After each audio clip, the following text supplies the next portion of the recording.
Hey, you guys, before we go any farther, let me just kind of put a plug in for the kids program downstairs this summer. We still have some needs for some teachers and some workers down there, about a half a dozen probably. So if you'd be willing, and it'd be worth maybe just going down and talking to them and see what you might be able to work out with your schedule and their schedule. But I just want to reaffirm the fact, the value of these young hearts and minds down there. And some of them are sitting here today. So some of them need your help downstairs this summer to kind of learn more about who God is and how that all works. Okay, so I'd really appreciate it if you'd consider that deeply and sincerely. So, hey, Memorial Day weekend, here we are. I really like Memorial Day weekend. There are a couple of American holidays, if you will. Now, Memorial Day is not just an American holiday. Other countries do the same sort of thing. They call it Remembrance Day or Flag Day. No, not Flag Day, but Remembrance Day usually, because it's really good to remember. Now, my favorite holiday, American holiday, we're not the only ones who do it, is Thanksgiving. That's kind of, I dig it for all sorts of great reasons. Not only the turkey, but mainly the dressing. But I really like it because it brings us back to the heart of being thankful. There's something powerful about that. I really like Memorial Day too, though, frankly, because it's a day where we celebrate, we honor, and we remember. And it's really important. I love it because it's grounded deeply in the heart of God. In John chapter 15, Jesus was talking about the vine and the branches. And at the end of that, near the end or kind of the middle of that chapter, he says this: greater love has no one than this, than someone lay down his life for his friends. That's a really powerful thought, right? I mean, that's where we want to go in life. That's what we'd like to be like. And that's really what Memorial Day is all about, is appreciating as a nation those who have given their lives. For me, it's personal in that my grandfather, my dad's dad, I never met him. Now, he did not die during the war, but while he was in Northern Europe in World War I, he was gassed in the trenches there that they had dug, and as a result, he contracted tuberculosis. And 8 years later, he passed away, just after my dad was a young boy. And probably one of the great sadnesses of my life, one of the great disappointments of my life, would be that I never got to meet him, never got to know him. I think I would have really liked him. I think it would have been a really powerful, important relationship. But I missed on that, unfortunately. My dad missed on it a ton too. And it had a long impact in our family as a result. So this is a day, though, we want to remember those who have given their lives. And so I hope and pray that during this day and tomorrow, that you would take the opportunity, whether it's just in the quietness of your home, or maybe going to Jefferson Barracks, or maybe, I don't know what it is, right? You know what it means to stop and be grateful. Maybe during the barbecue, stop for a second. Don't just enjoy the barbecue. Be grateful for what they did. So I just think it's really an important time. But this morning, what I'd like to do is this. I've just been kind of wrestling with myself. And so I'm just going to kind of let you in on a place where I've been going a little bit out of 1 Timothy. And we've been doing this series out of Titus. We just got done with it. And kind of one of the companion pieces of the New Testament is the book of 1 and 2 Timothy. Because Paul was writing to Titus, who was this young protege that he took to Crete with him, and he left him there and said, hey man, you hang out here, I'm leaving, but I want you to help the church be in order. I want you to appoint elders. I want you to teach them all about relationships. I want you to teach them about doing good things in a world that desperately needs it. And so in that, he said that to Titus, but at the same time, there was a young guy named Timothy, very similar in nature, a young protege, that he took on his travels with him, and at times left him in places to do the same sort of work as he did with Titus. And so in Timothy, the first letter of Timothy, there's a couple of verses I just want to kind of say, this kind of grabbed me this week. Not just this week, but frankly the last couple of months as I've been kind of hanging out in 1 Timothy. And it says this in chapter 1, verses 3 through 5. He says, I'm repeating in this letter the advice I gave you just before I went to Macedonia and urged you to stay in Ephesus. So here we are. He left Titus in Crete, and now he's left Timothy in Ephesus, one of these masterful cities in the Mediterranean.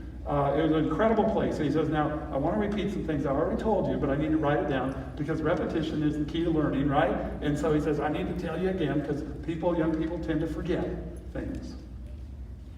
If you're a parent, you know what I'm talking about. But, and he says this, I wanted you to do this so that you could order certain persons to stop inventing new doctrines and leave extremely old myths and unending genealogies alone. He says, tell them to knock that off.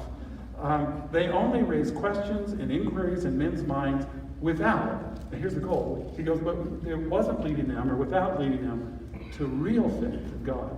They were playing the religious game. He says that all these people are just talking about all these things, and they're just doing the religious thing. It's not really leading people to real faith in God himself. So he says, and then I want to highlight this next section. Look at this. This is fabulous. The ultimate aim of the Christian minister. So that's really all of us, because it's the priesthood of all believers, right? It's not just me. It's not just Jonathan. It's not just the staff. It's all of us. But the real aim of the Christian minister, let's change that to Christian ministry, okay? So the real aim, the ultimate aim of Christian ministry is to produce, look at this, you guys, this is fabulous stuff. To produce the love which springs, okay, this word springs, which issues from, which comes from, the love which comes from a pure heart, a good conscience, and a genuine faith. That's the goal of Christian ministry, is a love that comes from a pure heart. Now, it's so easy to not have a pure heart, isn't it? Man, that's like a lifelong battle. It's so easy to not have a good conscience, but he says, I want you to have a good conscience. A good conscience means that we live in the truth. And we say the truth. We don't deny the truth. To live in a good conscience and a genuine faith, the real deal. Wow. You guys, I don't know about you, but when I hear that, I go, that's what I want it to be all about. That's what I want my life to be about. And so easily stolen, get off track. But that's what the ministry is all about. As I went on in 1 Timothy chapter 2, in verses 1 and 2, it says this. Here then is my charge. So he's saying to Timothy, here's what I want you to do. Timothy, here it is. Let me just repeat it again, and let me make it as simple as possible. But he goes, here's what I want you to do. Here's my charge to you. First, supplications, prayers, intercessions, and thanksgivings should be made on behalf of all men. For all men, for every person. People on your block, people in your school, people at your work, people in this church, people wherever you go, people around the world, people you've never known, never met, never seen. He says, I want you to do this. I want you to have supplications, to ask for them, prayers, to pray for them, intercessions on behalf of them, and thanksgiving on behalf of all men. Now look at this. For kings and rulers and positions of responsibility. Those people who carry a responsibility, I want you to pray for them. You may not agree with all of them. You may not like all of them. But I want you to pray for them. You may line up with them and you may not. I want you to pray for them. I want you to bring them before me. Because I love them more than you do. Because I want you to pray them out. I want you to lift them up. So that, look at this, so that our common life may be filled with peace and quiet. I don't know about you, but so doesn't describe our lives. You know, that it'll be filled with peace and quiet. Especially as we pray for those in responsibility, kings and rulers over us. It just seems like chaos sometimes. And then I want you to pray for them. Because I want our lives to be filled with peace and quiet. And then, you guys, I want to highlight this next section. With a proper sense of God and of our responsibility to Him for what we do with our lives. You guys, when I read that, it just kind of stunned me. I just kind of sat back in my chair and went, oh my gosh. And maybe it's kind of wrapped up in this. Here's kind of the premise for this morning. On this next slide, a proper sense of God moves us. A proper sense of who God is moves us. It pushes us. It directs us. It moves us to what? To live well and to love well. A proper sense of God and of our responsibility to him for what we do with our lives. You see, we have a responsibility when we have a proper sense of who he is to have our lives line up with him. And not just to go on with our lives and do whatever we want, whenever we want, however we want. We have a responsibility if we have a proper sense of who God is. Wow. You guys, can we just stop? Let's kind of isolate this. A proper sense of God. An appropriate, real, proper sense of who God is. And I would have to suggest to you, it's so easy to get really busy in life. And this doesn't cross our mind very often. A proper sense of who God is. So it seems to me when I think about a proper sense of God, there are three questions that hit me. First of all is, well, okay, a proper sense of God, I have to ask the question, what's he like? What is this God like? Really? If he's out there, somewhere, what's he like? Secondly, well, how can we know what he's like? Or do we just kind of make it up? You know, there was one day I was talking to a guy about the gospel, and he kind of explained his view of God. And I went, and it was kind of weird. It was kind of different. I mean, I'd never heard anything like it. I was like, whoa. I said, well, where'd you learn that? He said, well, when I was in the Navy, I was sitting on the aircraft carrier one night, sitting on the edge, which seemed a little crazy to me, but he was sitting on the edge, and he said, I thought it up. I thought it up. And that's what I believe. And I went, oh, okay, well, you know, he probably thought what I believe. I kind of thought up too. You know? So how do you know what God is like? And the third question is, what difference would knowing what he is like mean for you? What difference would it make? They seem pretty fundamental questions, right? What's he like? How would we know what he's like? And what difference would it make? If you knew what he was like, what difference would it make in your life? So let's just start with this. It's interesting. Do you believe in God? It's a fundamental question. Basic question, right? This question was kind of thrown out at Bill Gates when he did an interview in 2014 with Rolling Stone magazine. And here was his response. It's a really interesting response. He says, I agree with people like Richard Dawkins. Now, Richard Dawkins is an atheistic evolutionist who teaches at Oxford. He says, I agree with people like Richard Dawkins that mankind felt the need for creation myths. Before we really began to understand disease and the weather and things like that, we sought false explanations for them. Now, science has filled in some of the realm, not all, that religion used to fill. But the mystery and the beauty of the world is overwhelmingly amazing, and there's no scientific explanation for how it came about. Now, you guys, Richard Dawkins would agree with that statement. Richard Dawkins can describe, and does, all sorts of unique ways that he believes scientifically the world began. But really, not even before it even began, he says we don't know how that happened. He can describe the Big Bang Theory. He can describe the density of time and matter in space and how it began to expand and cool and how the world came out. He can describe it. But when he says, where did that time, matter, and energy come from? He says, I don't know. I don't know. In fact, he went on to explain one day that he believed it might have come from aliens. He actually said that in an interview, that it came from aliens or from another universe that may have come and started it here. Now, would he really sell his soul for that? No, I don't think so. But he said, yes, I can't explain where it comes from. But he goes on and he says here, to say that it was generated by random numbers, that does seem, a sort of uncharitable view. He's saying, I'm not sure I can handle that. He finishes his statement by saying this, I think it makes sense to believe in God. But exactly what decision in your life you make differently because of it, I don't know. He says, if there's a God, evidently he's not quite sure what he's like, and he has no idea of what difference it would make. What decision would you make differently if there's a God? He says, I don't know that answer. That's a critical question to answer. What difference would it make? So, I want to jump in and just a few thoughts for you this morning. First of all, I think when we think about God, there are two words I want you to remember this morning.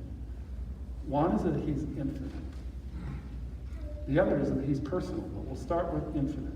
That this God of the Bible, I believe not just of the Bible, but the God of reality, the God of truth, the God that exists, At least the scriptures are going to define him as infinite. Now, just a few thoughts on that. He is the uncaused cause. That's what science can't find, is what was the uncaused cause. We have all sorts of causality that works its way out scientifically, or at least theoretically scientifically, but we can't find the uncaused cause. Maybe another way to put it is the self-existent one. The self-existent one. It describes God as not only the uncaused cause, but the self-existent God.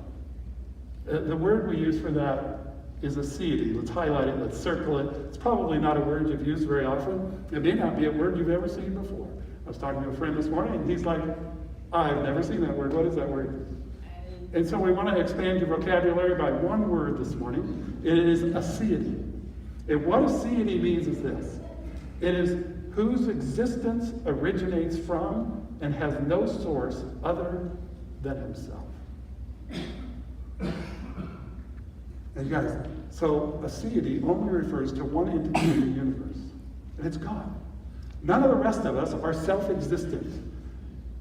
We are all dependent on all sorts of things, right? But God himself is dependent on nothing and no one other than himself. He is self-existent. He has aseity, if you will. That's an incredible thought. God is infinite. Always has been, is, and will always be. Man, that God is an infinite God. He is the uncaused cause who causes all these things to happen. Wow. You guys, here's some other qualities about an infinite God. I wish we could spend a long time here, but for this morning, this will be enough. He's transcendent, meaning he's above and beyond creation. He's holy, meaning he is without flaw. He's absolutely holy. He is omniscient, meaning he is all-knowing of everything. That he is omnipresent, meaning he's present everywhere. He is omnipotent, which means he's all-powerful. And he is immutable, meaning he never changes. He is the same yesterday, today, and forever. He is an infinite God. Wow, that's pretty powerful if that's really what God is like. Is that really what he's like? I think it is. It's what the scriptures describe as to who God really is. Now, he's also personal. Not only is he powerful, and not only is he out there as infinite, he's incredibly personal. He'd have to be to really be God, right? You guys, let me just, if he's personal, he's these things. He's impartial. He's without prejudice. I love that. He's patient and long-suffering. He's bearing injury, insult, and trouble. He's faithful. He maintains allegiance and his loyalty. Remember the scriptures, and it says, even when we are faithless, he is faithful. God is like that. He is loving, a deep and tender affection or devotion. God has a deep-seated affection of tenderness towards you. Let that soak in just for a little bit. That's his inclination towards you. A deep-seated affection or tenderness. Wow. But you know, he's also wrathful. You go, whoa, wait a second. I don't like that one. I understand. But here's the deal. Wrathful means he is angry with evil. The broken, demeaning, degrading, devaluing, dehumanizing things that mankind does to one another. He hates it. I wonder if we should be more like him. In the area of wrath is to hate what is evil, rather than to learn to live with it, and accept it, and excuse it, and deny it, and blind ourselves to it. He hates evil, the things that destroy people's lives. He hates it. Wow. He is jealous. Doesn't mean that he's insecure. That's how we live out jealousy, right? What he is jealous for is to have everything in its proper place, in its proper way. He is jealous for you because he wants you connected to him, because that's how you were designed to be. And he hates it when you're not. He is jealous for what is good and right. We ought to be more like that. He is purposeful. He is mindful and directional. He is a missional God. He is moving forward and moving in a direction. That is how personal he is. And we can keep going. But just look at this. This is how personal he is. He made the world. Look at these beautiful places that he made. Some of you have been to those places. Man, it's amazing, isn't it? The Rocky Mountains, the beaches, sunset. Someone just came up to me this morning with a picture on their phone of this sunset. I was like, man, look at that. Florida. It was awesome. You know, it was cool. It's beautiful. What about these things? These are on our backyards. Well, not the fish, but the birds on it. Is that like amazing what God made? They're so diverse and so amazing. What about these? Yeah. That's how personal he is, how creative he is. He did this for you and for me.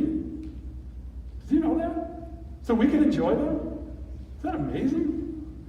Look at this. Made in the image of God of these people. Made in the image of God. That's how personal he is.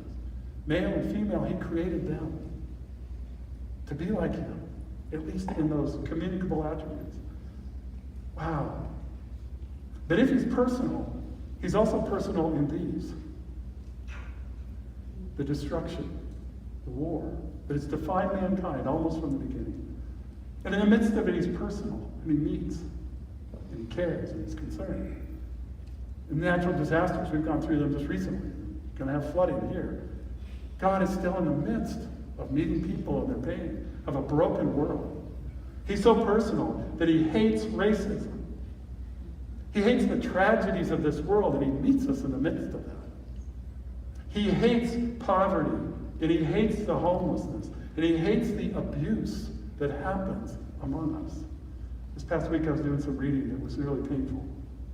That not only is abuse increasing in our culture, it's increasing even among those from 12 to 18. And not just from parental abuse or adult abuse, but from abuse of each other, starting at the age of 12.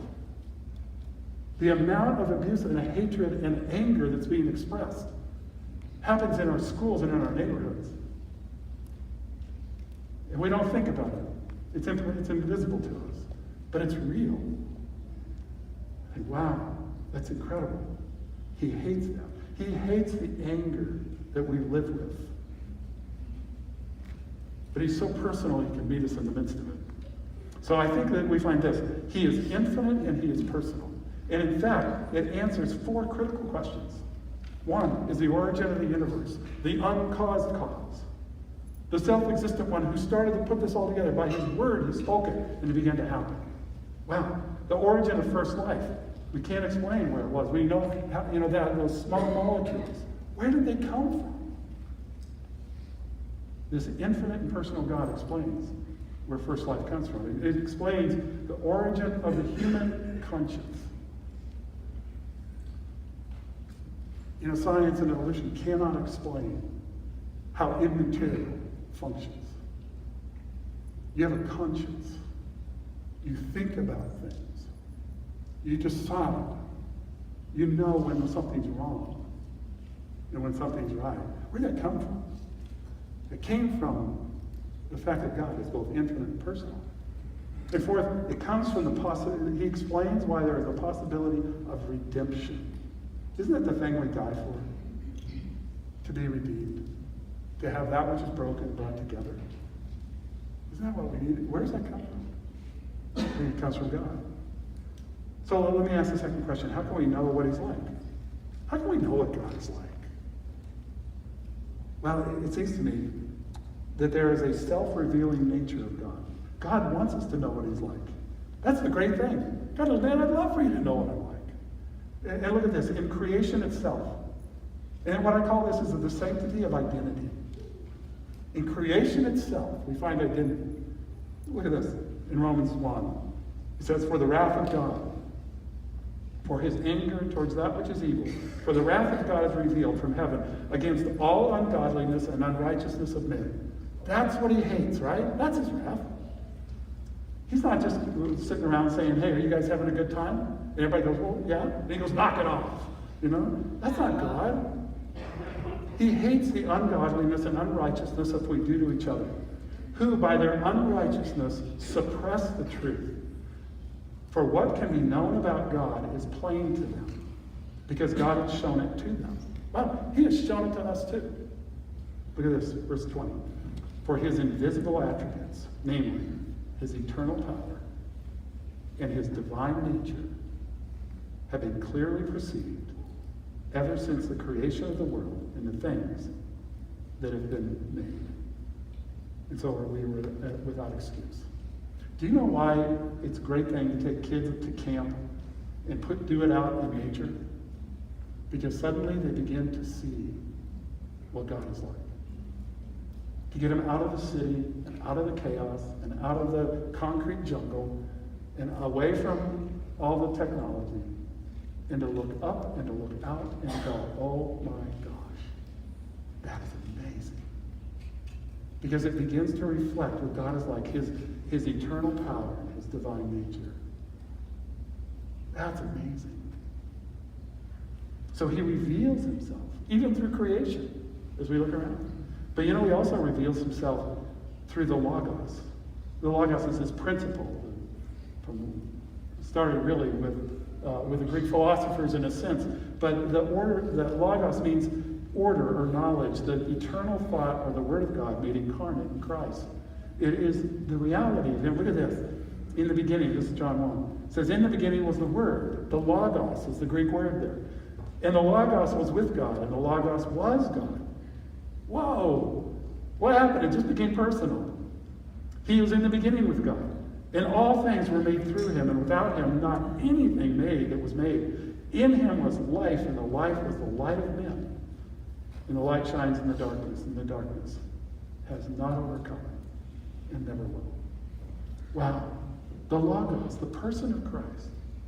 He is the Word of God. He is the truth of God. He is all the things that Logos is about, the order and the knowledge and the truth about what life is all about. Look at this in Colossians. It kind of says the same thing. He says, he, God the Father, has delivered us from the domain of darkness and transferred us to the kingdom of his beloved Son, in whom we have redemption. Right? It's the only place where redemption comes from. The forgiveness of our sins. For he, God the Son, is the image of the invisible God, the firstborn of all creation. He is the visible expression of an invisible God. You ever want to know what God is like? It's not difficult. Look at the person of Christ. That's exactly what he's like. Exactly. Precisely. To every last jot and tittle. That is what God is like, is in the person of Christ. Wow. Look at this, verse 19. For in him all the fullness of God was pleased to dwell, and through him to reconcile to himself all things, whether on earth or in heaven, making peace by the blood of his cross. That is the image of God. Wow. Look at this in Hebrews. Let's go one more passage here. Long ago, in many times and in many ways, God spoke to our fathers by the prophets. That is the way God used much of the way he expressed himself, was by using men, the prophets, to speak to his people. And they listened up. They didn't always listen. In fact, it was a really dangerous job to be a prophet. Most of them got killed. But God spoke to them through the prophets. But here he says, look at this.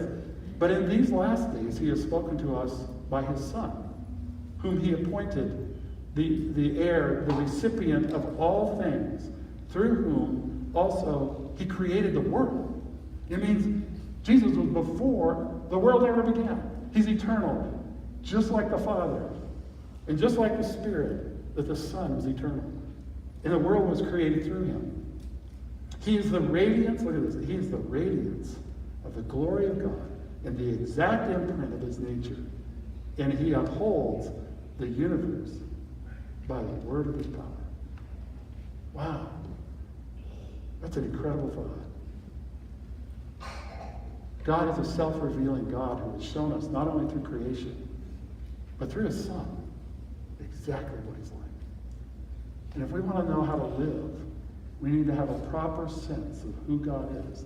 And we can see him, especially through Jesus. Now, let me ask you one last question. What difference would knowing what he is like mean to you? What difference would it make?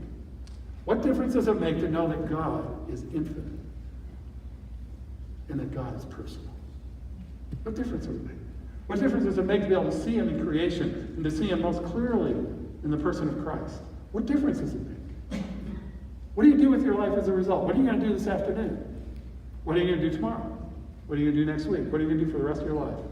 It's really kind of, this is probably, let's just put it out there, this is the most critical question that every man, woman, and child will ever ask and answer.